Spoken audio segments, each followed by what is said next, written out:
Are you thinking of starting a business? How do you know when you are ready to start a business?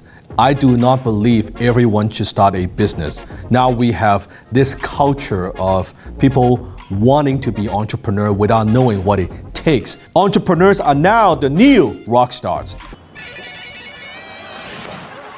The kids now, before they wanted to be a rock star, now they want to be an entrepreneur because of Instagram, because of social media. They think that it's easy, anyone could get started. It is simply not the case. I believe these are the top 7 things what not to do when starting a business.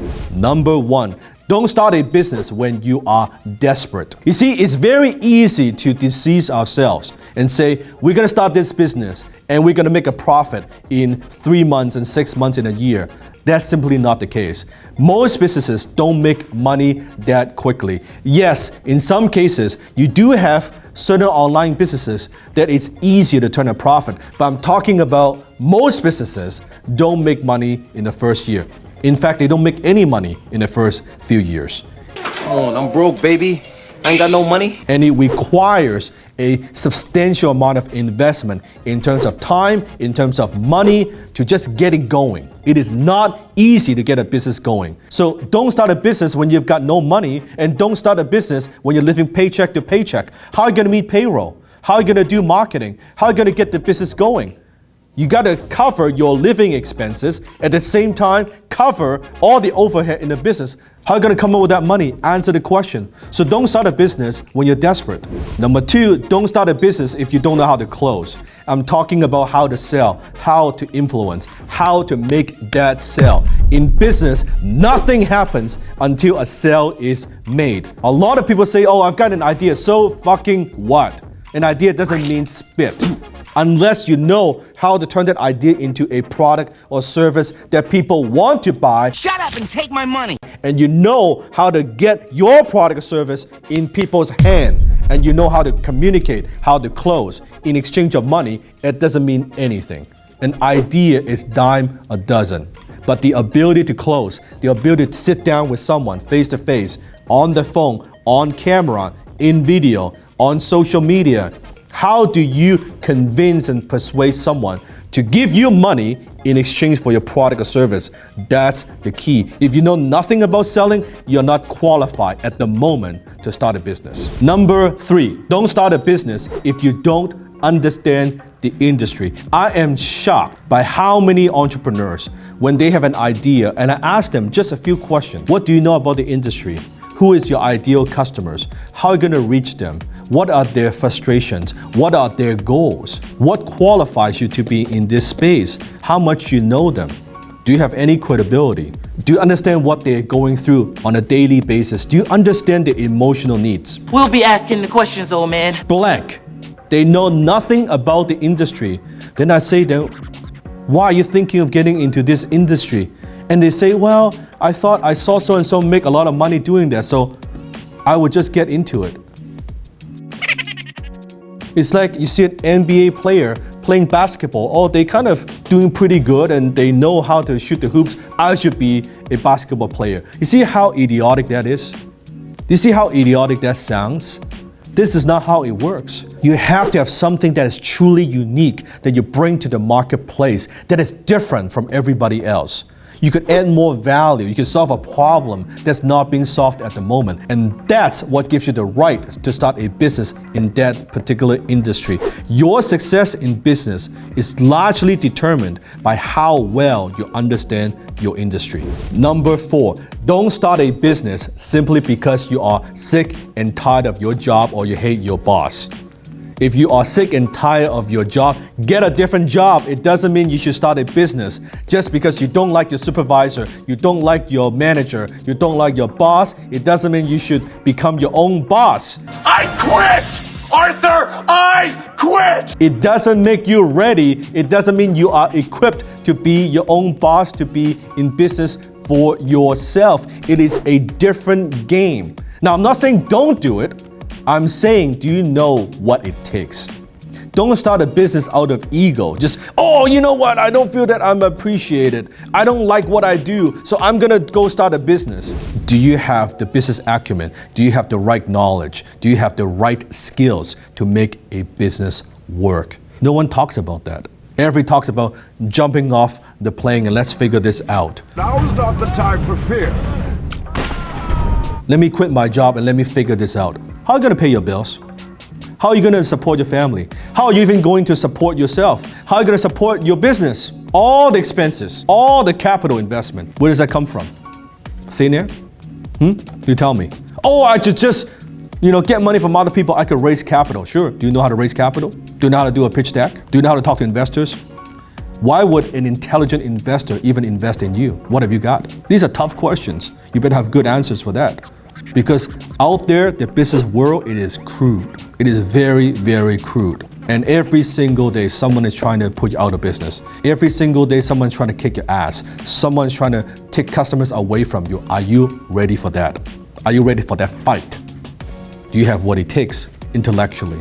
Number 5, this is a big one. Don't start a business simply because your family and friends tell you it is a good idea. Let me break the news to you. They're lying. They're being polite. Don't lie to me! They say, oh yeah, that's a good idea. I think you'll be very successful. Yeah, I think I would love a product like that. And guess what? When you're seeing your life savings into it, when you finally make that product, you go to your family and friends and say, hey, would you like to buy some? Oh no. What? I thought you told me it's a great idea. I thought you were very supportive. Oh yeah, I was just being polite. You were being polite? What the hell is that? What do you mean you were being polite? Your family and friends, they are not your customers. They're your family and friends. I run shit here. You just live here. What you need is you need to get direct feedback from the marketplace, from strangers, from people who don't know you. People don't even want to support you. Are they willing to vote with their wallets and say, hey, I want to buy your product, I want to buy your service? Not because your family and friends, your mom, your wife, your husband, your cousin, your sister say it's a good idea. We're going to start you off with a $500,000 investment. You want to know if it's a good idea or not? Go to the bank. Try to get a loan. Hear what the bankers say, and they'll tell you if your idea is actually good or not. You want them to be brutal. You want them to be honest. Show them your plan. Show them your idea. See what they say. If they've got any experience at all, they will tell you. Why would they not fund your idea? Why would they not even fund you? Take that feedback, take that constructive criticism, and you go back and you revise your plan. Number 6, this is the biggest mistake that wannabe entrepreneurs make, and that is don't start a business thinking how much money you can make. That's amateur. A wise entrepreneur, an experienced entrepreneur, doesn't think about how much money I can make. No, they think about burn rate. All you care about is money. They think about how much money they could lose before they go out of business, how much time they have. They gotta make that work. How much time they have before they close the door for good. Now, you don't think about that now, do you? You think about, I'm gonna make all this money. Have you ever thought about how much money you will lose? What if it doesn't work? What if it takes you way longer than you think? What if it costs you twice as much as you think? What if it takes 3 times as long as you think? How are you gonna handle that? These are very, very good questions you need to have answers for. Oh yeah, it's gonna work in 1 month. You are being an idiot. What an idiot.